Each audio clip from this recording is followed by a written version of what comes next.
तो आदाब, नमस्कार, गुड इवनिंग, सत श्री अकाल। एक बार फिर आप तमाम लोगों का स्वागत है क्राइम तक की कहानी के इस एपिसोड में। उम्मीद है पूरी फैमिली अच्छी होगी, अपना और अपनों का ख्याल रख रही होगी। चंबल के कई किस्से, कई कहानियां मैंने आपको सुनाई, लेकिन आज जो कहानी है वो चंबल के इतिहास में उसके बाद न उससे पहले और न उसके बाद आज तक कभी वो दोहराई गई। हालांकि अब चंबल पूरी तरह से लगभग साफ है, छोटे मोटे कुछ गिरोह ज़रूर हैं, लेकिन अब वो वाली बात नहीं रही चंबल के बीहड़ों में जो 50, 60, 70, 80s, 90s के दौर में हुआ करती थी। आज की कहानी चंबल के उस डाकू की कहानी है जिसे कहा जाता था कि उससे महंगा डाकू कोई नहीं हुआ। एक ऐसा डाकू जिस पर सरकार और पुलिस ने भी सबसे ज़्यादा इनाम रखा। चंबल के इतिहास में यह आज भी एक रिकॉर्ड है कि किसी डाकू के सर पर इतना इनाम रखा गया। और चंबल का ये वो डाकू था जिसने कहा कि चंबल के आसपास तो बहुत सारे पकड़ किडनैपिंग की, क्योंकि चंबल के डाकुओं का जो उनकी पूरी ज़िंदगी होती है, वो जो हथियार खर्च है वो सारा वो किडनैपिंग से ही चलता है, जिसे वहाँ की लोकल भाषा में पकड़ कहते हैं। तो सारे डाकू यही करते हैं। लेकिन ये वो डाकू था जिसने चंबल के आसपास के इलाके से बाहर निकलकर उसने कहा कि क्यों ना सीधे दिल्ली की, जो देश की राजधानी है दिल्ली, वहाँ तक अपनी खौफ और दहशत को पहुँचाया जाए। और ये वो डाकू है जिसके ऊपर जब उसकी इस तरह की चीज़ें हुई तब प्रधानमंत्री इंदिरा गांधी तक ने कहा था कि अगर डाकुओं को सरेंडर करने का कोई ऑपरेशन चलेगा तो एक ही शर्त पर इसकी इजाज़त देंगे, अगर उस डाकू को भी आप सरेंडर करवा दो। तो अंदाज़ा लगाइए वो क्या होगा। पुलिस की फाइल में उसका कोड नेम था E1, यानी एनिमी नंबर 1, दुश्मन नंबर 1। बात 1965 की है।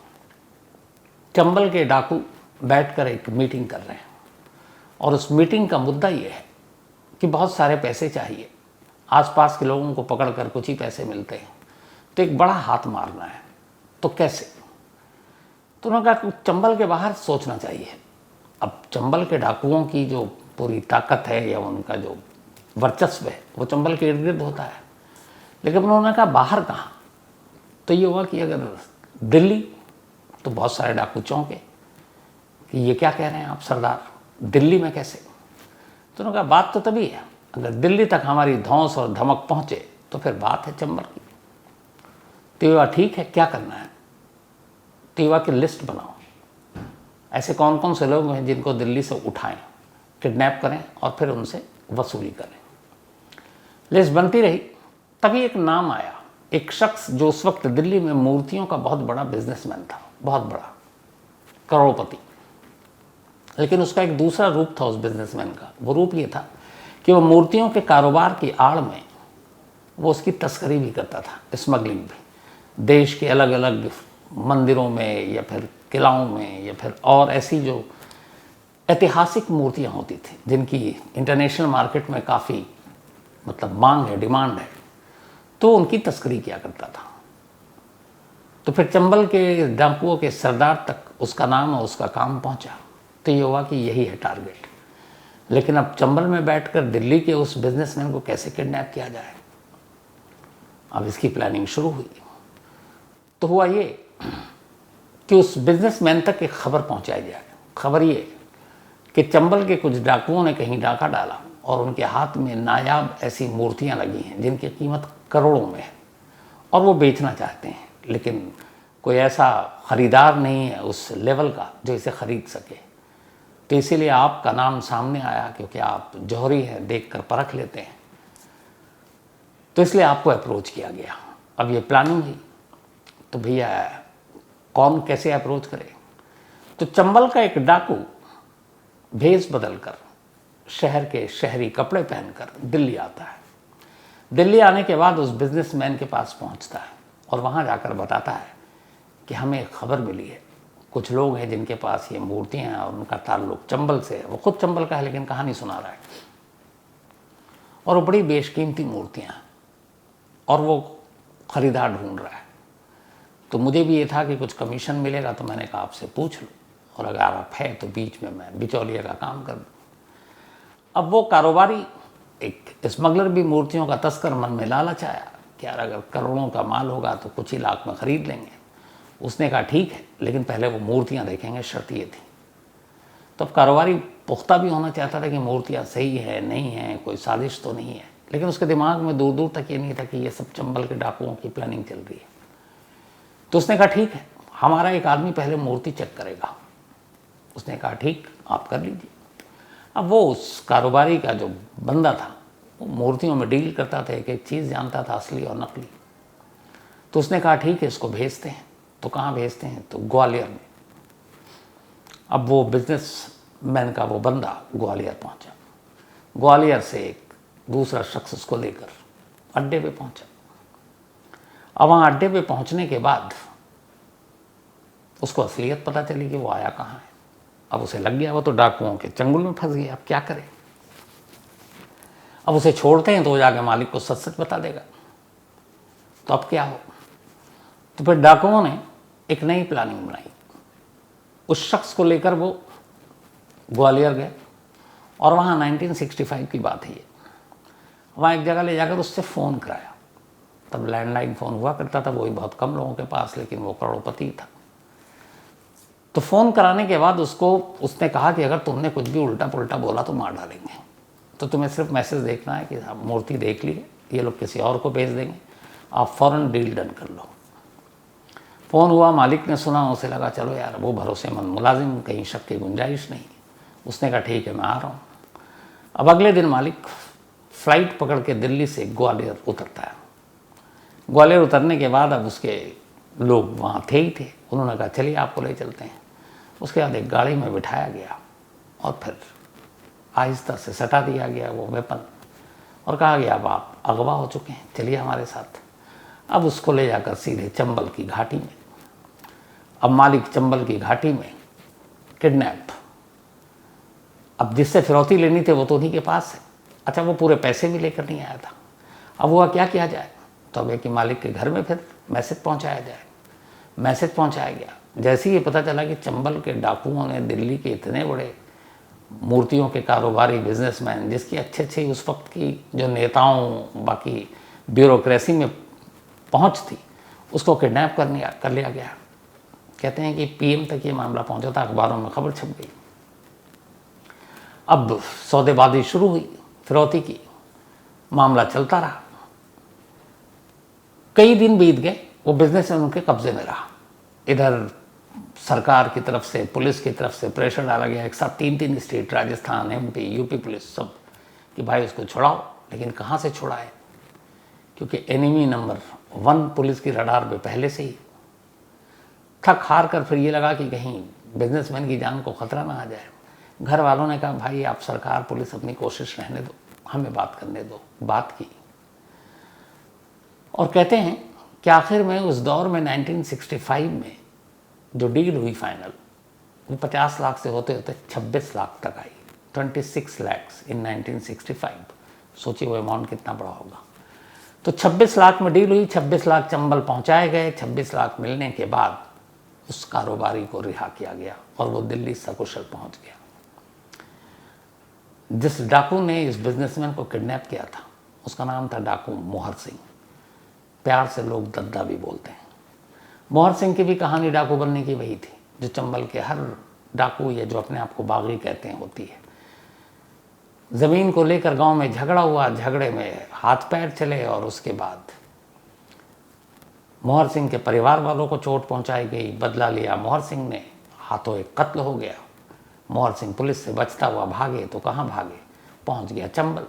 जो हर बागी और डाकू की इसी तरह की कहानियाँ मिलेंगी। अब वहाँ उस वक्त बहुत सारे गैंग थे चंबल में। तो चंबल जाने के बाद उसने कहा कि भाई कोई गैंग हमें अपने पास रख ले, पुलिस हमें मार डालेगी। और एक से एक बड़े जो गैंग उस वक्त ऑपरेट कर रहे थे, उनमें से एक मान सिंह भी उसी दौर में थे। लेकिन किसी गैंग ने भी भाव नहीं दिया और उसने कहा कि यार किसको रखेंगे, तो किसी ने भी अपने पास लिया नहीं। चंबल में भटकते भटकते अब मोहर सिंह को ये था कि वापस घर जाएंगे तो पुलिस मार डालेगी या पकड़ के जेल के अंदर डाल देगी, और अभी बदला अधूरा है तो क्या करें। तो उसने बाकी गैंग और डाकुओं को देखा तो बोला इनसे क्यों मदद मांग रहा हूँ, मैं खुद अपने गैंग बनाता हूँ। इसका धीरे धीरे उसने ऐसे ही लोगों को चुनना शुरू किया और कुछ ही वक्त के अंदर अंदर करीब 150 लोग मोहर सिंह के गैंग में शामिल हो चुके थे। मोहर सिंह की एंट्री और ये गैंग बनना किस्मत ने भी साथ दिया। उस वक्त तक जिस डाकू की तूती बोला करती थी चंबल में, डाकू मान सिंह, वो एक एनकाउंटर में मारा गया। बाकी जो छोटे मोटे गैंग थे वो काम कर रहे थे।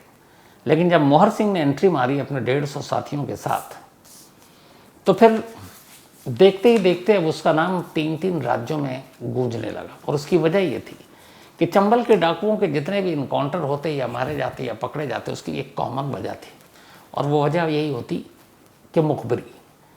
अब डाकू हैं, हर वक्त चंबल के अंदर तो रहेंगे नहीं, अनाज खाना पीना, लूटना, किडनैपिंग, तो उन्हें आसपास की बस्तियों में, गाँव में भी जाना है। और यही वो मौका होता था जब पुलिस वाले गाँव के लोगों को मुखबिर बनने के लिए तैयार करते थे, या तो ज़बरदस्ती या धमकाकर या लालच देकर। और इसी वजह से बहुत सारे लोग मारे गए। मान सिंह का जो लास्ट इनकाउंटर हुआ उसमें भी यही आया कि गांव वालों ने कुछ मुखबिरी की। ये बात मोहर सिंह को मालूम थी। उसे पता था कि मुखबिरी के चक्कर में वो एक दिन या उसके गैंग के लोग मारे जाएंगे। तो उसने कहा इसे रोका कैसे जाए। कहते हैं कि चंबल का इकलौता डाकू था मोहर सिंह जिसने इस मुखबिरी का तोड़ निकाला।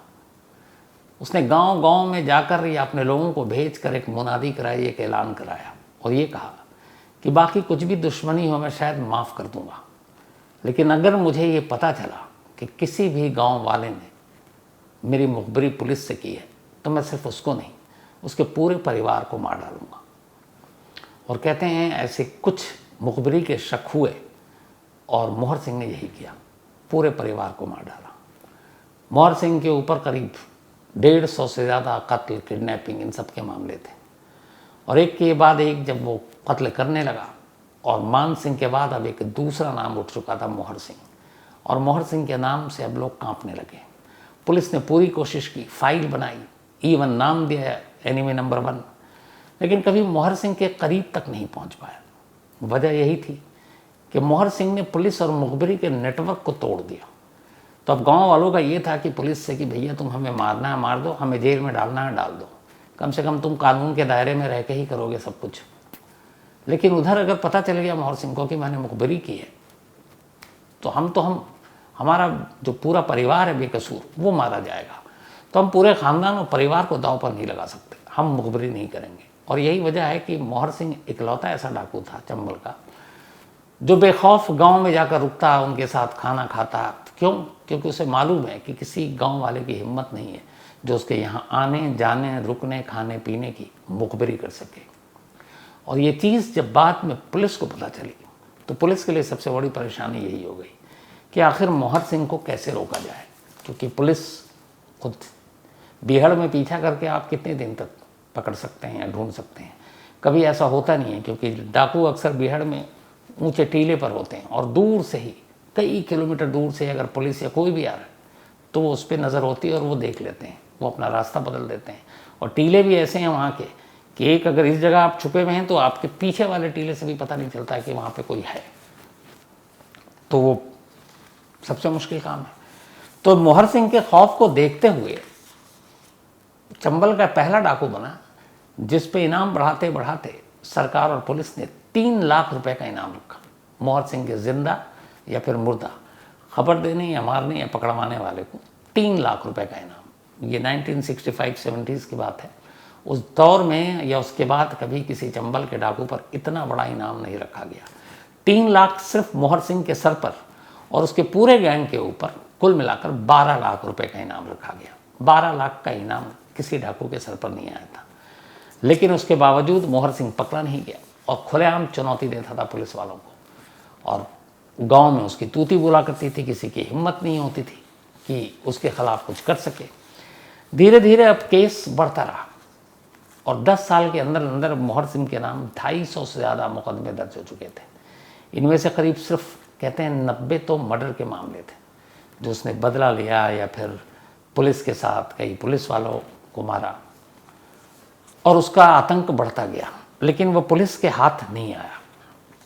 कहते हैं कि अपने पूरे करियर में मोहर सिंह की और पुलिस की 76 टाइम मुठभेड़ हुई, एनकाउंटर 76 बार। लेकिन हर बार मोहर सिंह निकल गया अपने लोगों के साथ, बल्कि इसमें पुलिस वालों को भी नुकसान ज़्यादा हुआ। तो बचता चला गया। 150 का गैंग तमाम हथियार, दिल्ली तक जिसकी दस्तक, और अब वो पूरी तरह से एक खतरा बन चुका था। पुलिस को भी कुछ समझ में नहीं आ रहा था क्या करें। इसी दौरान में 1960 के ही आसपास जब मान सिंह का एनकाउंटर हुआ था, तब विनोबा भावे ने एक पहल की थी। उन्होंने दिल्ली में बात की थी कि ये जो चंबल के डाकू हैं, ये भी हमारे सोसाइटी के लोग हैं, इनके साथ ज़्यादती हुई, जुल्म हुआ, इनके ज़मीन पर कब्जा किया गया, कुछ पुलिस वालों की वजह से डाकू बन गए, कुछ बदले की वजह से डाकू बने, तो ये सब पेशेवर अपराधी नहीं है। और ये वाकई चंबल का एक सच है कि चंबल के 5-10% छोड़ दें तो जितने भी चंबल के बीहड़ में पहुँचे वो आज भी कहते हैं अपने आप को बागी कहते हैं, वो डाकू नहीं कहते हैं, क्योंकि उन्होंने सिस्टम से बगावत की। उनका अपना ये अपनी सोच थी कि उनके साथ जुल्म, ज़्यादती, ज़मीन कब्ज़ा करना, उनके परिवारों की महिलाओं के साथ रेप करना, तो इन सारी चीज़ों ने उनके अंदर गुस्सा पैदा किया और वो चंबल में पहुंच गए और बागी बन गए। तो विनोबा भावे का यही तर्क था कि ये जितने भी चंबल के डाकू हैं असल में ये सब बागी हैं, तो इनको मुख्य धारा सोसाइटी में वापस लाने की पहल की जानी चाहिए। बल्कि एक जगह एक भाषण में विनोबा भावे ने बहुत मशहूर डायलॉग बोला था, जो बाद में एक फिल्म, इरफान खान की जो फिल्म थी पान सिंह तोमर, उसमें इस्तेमाल भी हुआ था कि चंबल के डकैत तो संसद में बैठते हैं। और उन्होंने ये भी कहा था कि चंबल के डकैत से मतलब तो जो चंबल के डकैत हैं वो संसद में बैठे डाकुओं से कहीं ज़्यादा बेहतर है। ये विनोबा भावे की लाइन थी ये कि संसद में बैठे डकैत जो हैं वो ज़्यादा बुरे हैं जो चंबल में बैठे हुए डकैतों से। तो विनोबा भावे ने ये मुहिम चलाई, लेकिन काफ़ी उनकी कोशिश हुई, समाजवादी नेता थे कि डाकू सरेंडर करें, पर वो नाकाम रहे, हुआ नहीं। वो पूरी स्कीम ही ठंडे बस्ते में चली गई। फिर इसके बाद 10 साल बीत गए थे। 60 में विनोबा भावे जी ने पहल की थी।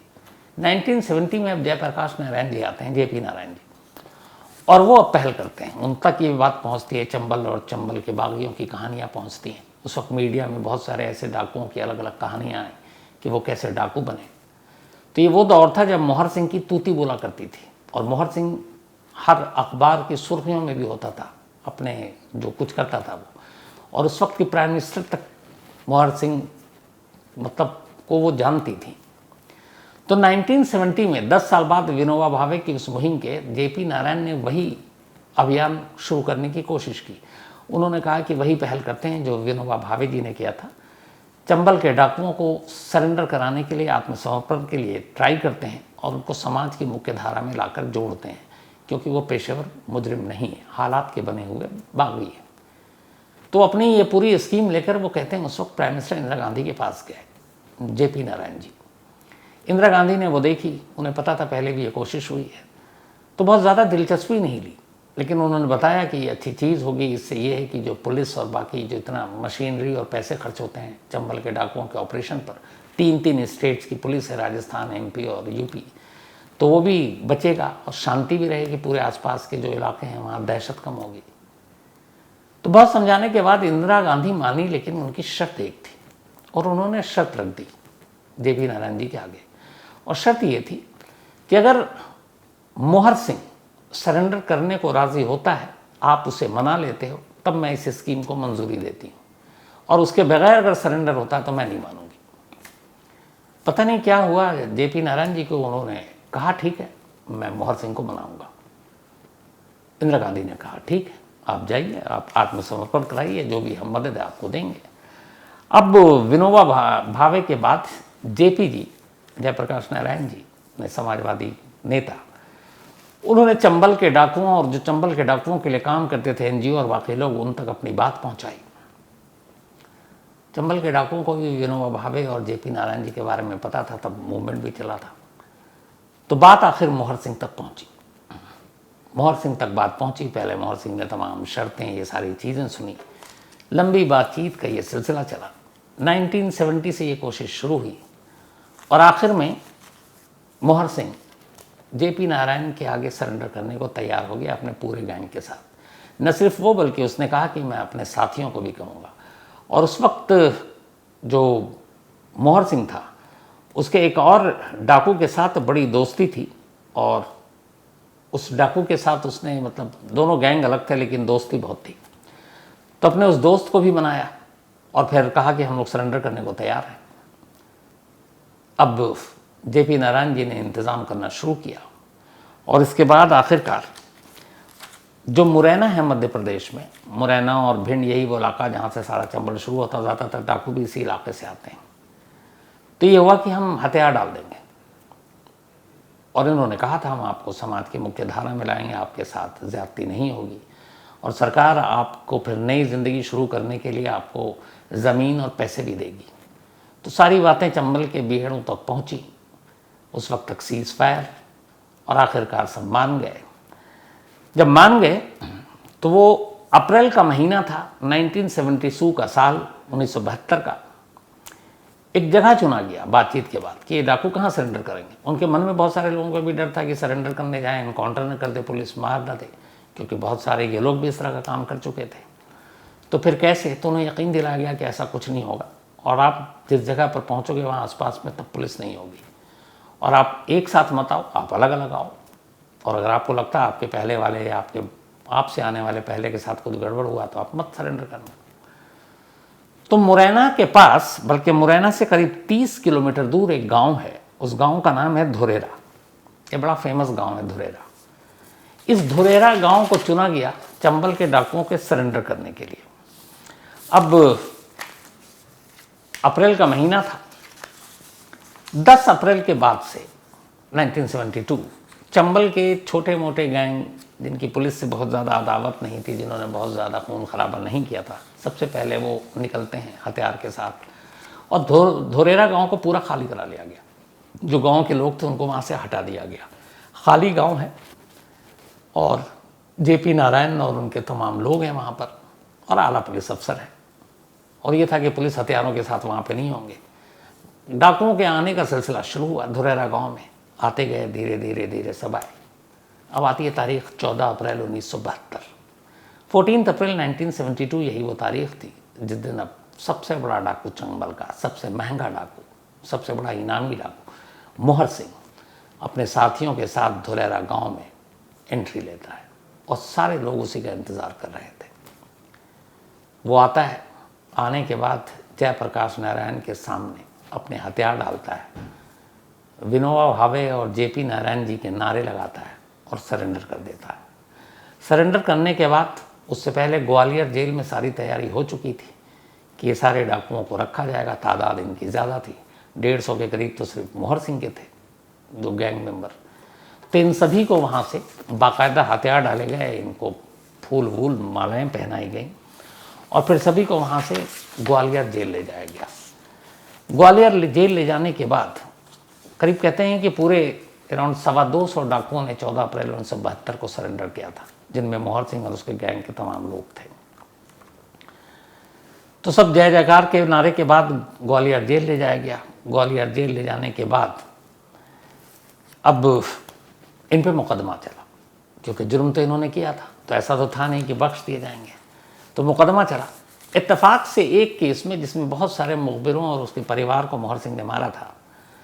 और ये जो मुकदमा चलता था तो ये मुकदमा, इसके लिए इन लोगों को ग्वालियर जेल से बाहर नहीं लाया जाता था, बल्कि जज साहब खुद जेल जाते थे। तो ऐसे ही एक मुकदमे का फैसला था। कई अलग अलग मुकदमे थे, क्योंकि 250 से ज़्यादा तो केसेस थे, 85 से ज़्यादा मर्डर थे, सिर्फ किडनैपिंग 150 के आसपास।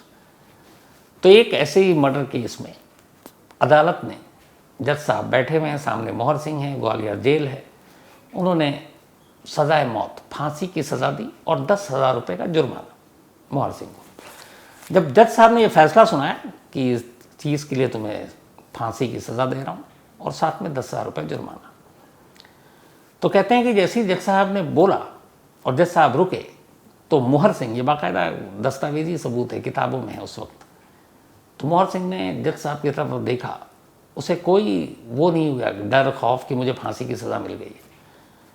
वो बल्कि ऐसे उल्टा पूछता कि जज साहब ये बताइए, जब मुझे फांसी पे आप चढ़ा ही दोगे तो फिर 10,000 रुपये मैं कहाँ से दूंगा आपको, और मेरे फैमिली के पास तो है नहीं, परिवार के पास, जो आपको 10,000 रुपये देगा। तो या तो फांसी दीजिए या 10,000 दीजिए, अब मैं मर ही गया तो फिर पैसे कहाँ से आप वसूलेंगे। और ये कहकर वो हंसने लगा। खैर बाद में फिर इस फांसी की सज़ा को ऊपरी अदालत में, हाई कोर्ट में, वहाँ पे गए तो तमाम मुकदमों की फिर एक साथ सुनवाई हुई और आखिरकार मोहर सिंह को 20 साल की सज़ा सुनाई गई फांसी की सज़ा खारिज हो गई थी। 20 साल की सज़ा सुनाई गई, लेकिन जेल के अंदर उसके अच्छे चाल चलन थे। 1972 था, 20 साल की सज़ा हुई, लेकिन उसने सिर्फ 8 साल जेल में काटे। 1980 में मोहर सिंह जेल से बाहर आ गया और जेल में उसे एक जेंटलमैन डाकू का नाम दिया गया था, क्योंकि वो जेल के अंदर बिल्कुल सारे भलाई के काम कर रहा था। तो इसीलिए 20 की बजाय सिर्फ 8 साल मोहर सिंह जेल में रहा, जिसे फांसी की सज़ा हुई। फांसी की सज़ा बदली गई, 20 साल हुई और 20 में से भी 12 माफ़। 8 साल जेल में रहा, 1980 में जेल से बाहर आया। जेल से बाहर आने के बाद सरकार ने चूँकि सरेंडर करने के लिए हर डाकुओं को पैसे दिए थे, ज़मीन दिए थे कि तुम अपना नई ज़िंदगी शुरू करो, क्योंकि पुनर्वास योजना थी। तो मोहर सिंह को 35 एकड़ ज़मीन दी गई थी। उस 35 एकड़ ज़मीन पर उसने खेती बाड़ी शुरू की और अपनी ज़िंदगी चलानी शुरू की।